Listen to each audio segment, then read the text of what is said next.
သွားပါမယ်3မိနစ်စီးနေပါတယ်ပတ်ဝန်းကျင်ကြ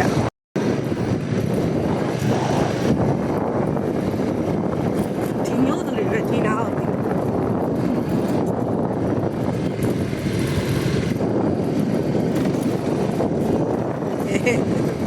ဒီမသားလေးပြလိုက်တယ်နေရသူတွေပေါ့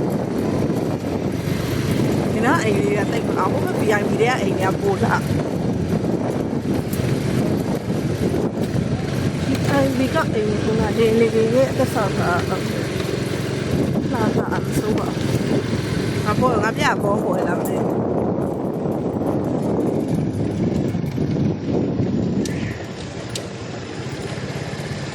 နောက်ချက်ကအငယ်မကသူသမီးတော့ဆိုပြီးတော့ရောင်းလုံးထားရေးဖြတ်ဆိုလာပါစမ်းရောင်းလုံးစားဟုတ်တဲ့အဲ့ဝယ်ခိုင်းပြီးတော့ဘောမင်းတွေပါဝယ်လေးရဝယ်လာပြီးပါတယ်ပြန်ဖြတ်ပြီးအဲ့မသိပါဘူးအားလေးကောင်းဝယ်ပါလားကျမကလေးရှိနေတယ်မသိဘူးအဲ့ဒါတော့ကျမပြီးရဆိုင်မှာ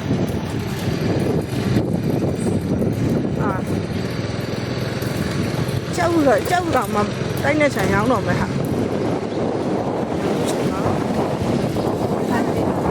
ဒီနားမှာရောက်တော့မယ်ဟုတ်ရှိမှာသူသမီးကပူဇာနေလို့ဒီမှာရောက်ပြီ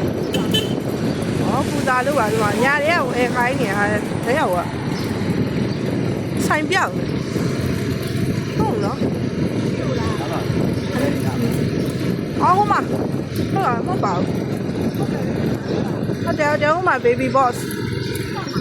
boss ကိုတော့နေပါတယ်ဟာသူသမီးကပြောလို့သူဝယ်ပေးပါမယ်ဆိုတော့မေးတော့ရတယ်ကဲခုကျတော့ baby boss ကိုရောက်စောက်တော့ဝယ်ရေးဖြတ်ဆိုတော့ဗာများတယ်ဝိုင်းဖို့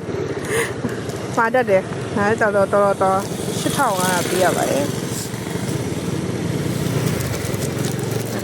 အဲ့နဲ့ထည့်ပေးမယ်ဆိုတော့မထည့်နဲ့လို့ကြိုင်သွားတော့မယ်အိုင်းကြိုင်တာအခုချိန်မှာအိမ်ပြန်လို့ပါလေအဲ့တလန်ကိုကြိုရင်အိမ်ရောက်တော့ဒါနဲ့အဝေးနေပါပြီငါထိတ်လာအဲ့ကတော့သိချီကဆက်ရောက်တော့2000ကျော်နဲ့ခု9000ကျော်ပေါ့နောက်ဆုံးတော့အိမ်ရောက်ရှိလို့လာပါပြီကျမတို့ကြိုးစုံနဲ့အပိတ်သက်ကြီးရှိပါတယ် Hello